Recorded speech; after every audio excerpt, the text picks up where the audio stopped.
Fala galera, beleza?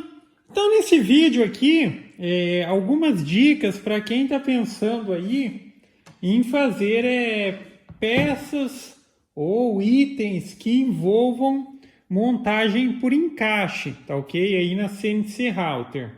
Aí eu vou passar algumas dicas importantes a respeito desse assunto, que tem que ser levado em consideração. Aí a princípio fica o convite para quem quiser participar do grupo que eu criei no Facebook, que seria o grupo CNC em Ação, e caso não esteja vendo no canal do YouTube, também tem o canal no YouTube que é o canal CNC em Ação, tá ok? Então vamos lá. Quando a gente pensa em fazer peças de encaixe, como por exemplo essa daqui, ó, olha essa pecinha, ela é 100% encaixe a montagem. Só para mostrar o que é isso daqui, aí fica a referência para vocês. É um suportezinho aqui para uma garrafa PET, tá? Aí o que é isso daqui já é um assunto que não tem muito a ver com o vídeo aqui. Mas enfim, na questão relacionada a essas peças de encaixe, um ponto importante que é assim, a CNC Router, ela vai cortar ali o material, ou seja, ela vai ter uma ação contra o material, tá? Ou seja, a fresa está sendo forçada contra o material para cortar. Nesse sendo forçada para cortar, muitas vezes vai acontecer, e é importantíssimo que quando for adquirir, ou para quem está pensando em construir uma CNC Router, tem que ter bastante foco no travamento da estrutura, tá? Porque quando a estrutura é tensionada, por mais que é só fresa, mas sim, a máquina ela está fazendo um esforço para cortar o material, tá? Para ficar perceptível o quanto ela faz de esforço, é só você colocar a fresa numa tupia manual e tentar cortar o material com a fresa. Você vai ver que existe um esforço. Dependendo da estrutura da máquina, então quando força para cortar, pode ser que ela desloque um pouquinho a fresa. Por isso que muitas vezes tem gente aí que tem uma certa dificuldade em acertar o ponto das peças de encaixe por conta disso, tá? Não é questão de erro de desenho e tudo mais, às vezes é a máquina, tá? Às vezes a máquina é essa tensionadinha que ela dá aqui, dá uma certa inclinada na fresa, ela não vai até o limite do corte, porque ela tá vindo aqui. Quando a máquina ela chega no limite, ela começa a virar aqui, às vezes por estar tensionada, ela vira antes da hora, então o corte fica um pouquinho irregular. E se você for trabalhar com peças de encaixe, digamos ali com folga zero, como é o caso aqui, eu não coloquei diferença alguma na peça, mas ela entra bem forçada. Aí fica outra dica também, que muitas vezes a gente precisa dar um acabamentinho manual, tá? Aí eu sugiro que tenha aí uma micro retífica. Aí você coloca uma fresinha raiada e você consegue dar um acabamentinho aqui nos cantinhos para fazer aquele encaixe perfeito, tá? Ah, eu não quero ficar fazendo acabamento e tudo mais. A questão das peças ou os itens de encaixe que você faz é que se você falar assim, não, eu vou deixar uma folguinha. Se você deixar uma folguinha, então a junção ela vai ficar frouxa, tá? Ou seja, a peça ela não vai se manter montada sozinha. Uma alternativa é você trabalhar com peças de encaixe que posteriormente elas serão coladas, tá?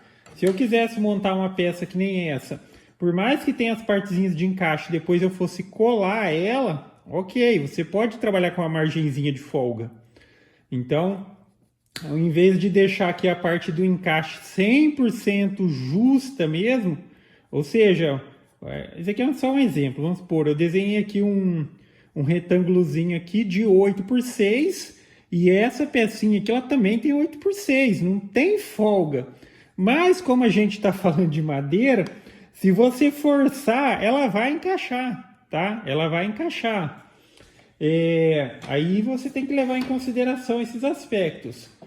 Um ponto que é importante em toda peça de encaixe que você for montar, pode observar aqui, ó, Tá vendo? Não é que o quadrado, vamos dizer, esse quadrado, esse retângulo tá irregular, os cantinhos tá meio diferente ali e tal. É porque tem de fato um recurso no programa, tem no Aspire, tem no Articam, mas sempre mencionando que a minha preferência é pelo Aspire, tá? Tem um recurso e você tem que utilizar esse recurso toda vez que você desenha uma pecinha quadrada, você vai encaixar outra pecinha quadrada dentro, você tem que utilizar um recurso que chama filete, tá? Porque se eu recorto, por exemplo, esse quadradinho, com a fresa redonda, ele vai ficar com um arredondado interno dentro dele, tá? Quando você põe o filete, a fresa ela vai ser forçada sempre nos cantinhos aqui, onde você selecionar. Aqui, ó, que seria cantinho reto, ela vai dar uma entradinha no cantinho para depois permitir que a outra peça encaixe aqui dentro, tá? Porque senão ela ficaria meio com os cantinhos arredondados. Se eu tento encaixar uma pecinha quadrada lá, não vai dar certo, tá? Nesse caso aqui, até essa peça, nesse cantinho e nesse cantinho, também foi utilizado o recurso, tá? Mas em função da questão, toda aquela questão que eu mencionei, quando a fresa está cortando material, ela está tensionada, mesmo a máquina ali que eu tenho, que ela tem um travamento muito bom, quando a fresa ela começa a perder corte, a fresa ela também acaba tipo meio que não efetuando aquele corte perfeito, tá ok? Aí que eu menciono, ter uma micro retífica é sempre bom, daí você pode dar uma reforçadinha nesses cantinhos, tá? O mesmo também, se você não quisesse utilizar o recurso filete, que é para dar essa entradinha, depois você precisa obrigatoriamente fazer o acabamento para que elas tenham encaixe, tá? Veja bem, eu vou encaixar essas daqui, ó. Aqui foi feito no justo, ó. Sem folga nenhuma, entendeu? Ele entra bem forçado, tá? Aí fica a alternativa. Se você quiser trabalhar com essa folga zero para montar as peças sem necessidade de colar, muitas vezes, a maioria das vezes, você vai ter que dar um acabamentinho manual depois do recorte da peça, tá? Essa é a única vantagem assim que eu vejo na laser. Quanto a essas peças de encaixe, que elas vão encaixar com muito mais facilidade, porque tipo, não existe o atrito vamos dizer assim, do laser contra o material, tá? O laser vai cortar o material ali, mas ele não tá forçando contra o material, tá? Então, na questão de peças de encaixe, quando a gente fala de laser, ela leva uma vantagem sobre a CNC, tá ok? Agora, a CNC, quando você tá com a fresa novinha, você acabou de colocar a fresa e faz os recortes, os encaixes costumam sair perfeito, mas assim que ela vai perdendo um pouquinho de fio, ele já começa a forçar muito contra o material, o corte vai aumentando e vai fugindo um pouquinho da medida, tá?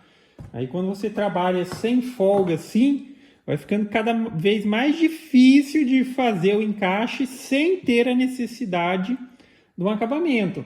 Mas como alternativa de acabamento, micro retífica, tá com fresinha raiada, aí você encontra umas fresinhas fininhas assim, ó. Lixinha às vezes, porque daí o cantinho, você percebeu que ele ficou meio arredondadinho, você tem que deixar ele aqui mais pro quadradinho, para ele dar aquele encaixe, beleza? Mas basicamente é isso, aqui são algumas dicas. E novamente, reforçando, para quem está pensando em construir CNC, tem que dar um bom foco no travamento da estrutura, tá? A estrutura não pode ter folga, ou, óbvio que numa CNC caseira é bem difícil de falar assim, vamos zerar a folga, mas tem que ter o mínimo possível, porque ela tem um impacto muito grande na qualidade final ali dos seus recortes, beleza? Então basicamente é isso, galera. Então gostou do vídeo? Dá um joinha, inscreve no canal que em breve estarei postando mais vídeos. Falou!